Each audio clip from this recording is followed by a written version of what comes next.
Hey everyone, this is Rick Morgan. It's been a while since I made a video. I've been busy with other tasks. I wanted to demonstrate a new immaculight today. It's similar, just different dimensions and a little spine lifter thing. So it's bigger and has a way to support the spine. I'll show a picture here of what this looks like due to a customer request. It's in a prototype stage now, but I may make it. It'll probably be the new immaculite once I'm got all the bugs worked out of it. Also, I wanted to show, this is the book I used for test here. It's this Tales Designed to Impact from 1955, I think, maybe 54. I wanted to also show that I have got some artwork back from a commissioned art from Randy Emberlin. If you don't know, he was a Spider-Man inker and artist from like the 320s through the 390s in the 1990s. And so I got this back here. I'll show you in comparison with one that he did for me last year, which was Spider-Man swinging with Mary Jane, kind of classic, but this one is Black Cat carrying Spider-Man, so they sort of flipped the script a little bit. And he's sort of injured in some way, so there's a little more action to it. It's not just all cheesecake stuff. So here's those pictures. It's pretty fun for me to see. And I wanted to demonstrate like the spine protector, the spine lifter support thing. It's just a little plastic tent, a little teepee thing. You could really use anything for it, but someone asked me to make one, so I did, and I'm going to demonstrate how I did it and the sizing of this new immaculite and how it works. Now, also, the last thing I want to ask is, if you live in Canada and you are sourcing peroxide from some other source, I know I recommend using the Salon Selectives 40 and diluting it at 50%. If it's not available, it doesn't seem to be available on Amazon in Canada. If you have a source for that or other peroxide, can you please leave a comment below? I've had a person ask me, and I just don't know where to get it. I put it in a 35-gallon drum at 35% and dilute it myself with DI water. So I really don't source this stuff, but I was hoping maybe one of you did.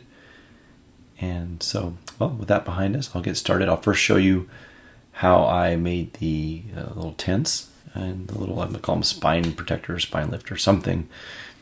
I don't know what to call it. Maybe you can give me a comment on what to call the thing and the new immaculite. So anyway, I just wanted to say hi. It's been a while, and I've had this cold. My voice has been really rough lately, so I've been making many videos, and I'll see you around. Take care. Bye-bye.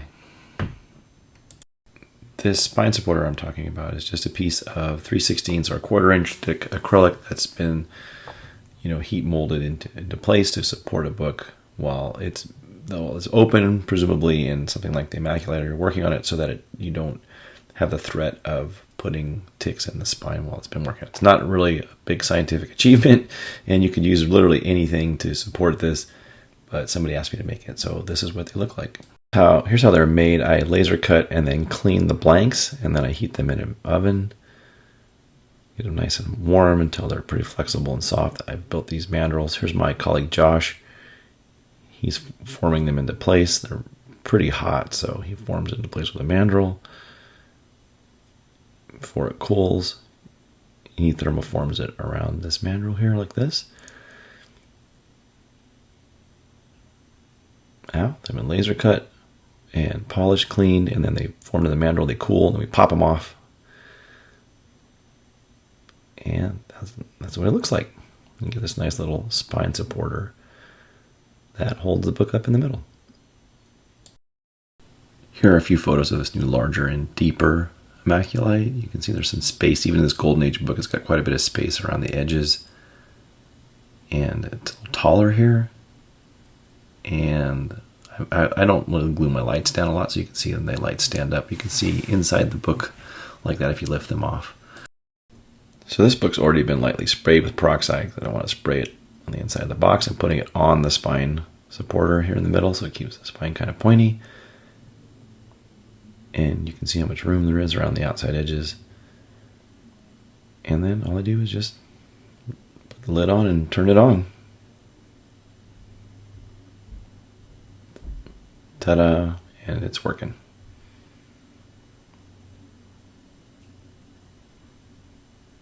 And it's a lot taller. You can see how much space there is inside there. Here's what it looks like with two modern books side by side. So you can see that spacing.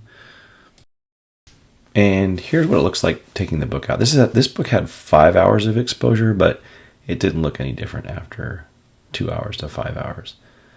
So this is, we're done. That's what it looks like now. And you can see the difference. It wasn't a big difference. The book's not a great book. It's only worth about $20. Just an experiment. You can see it lifted off of the supporter here.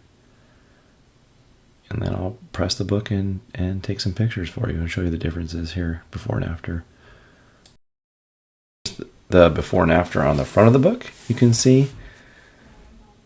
And I'll give you a second to review that. And then we'll look at the back of the book. So that's what it looks like. It could look better. It definitely needs better cleaning, but this is what it gets for being a $20 book. So that's all we have.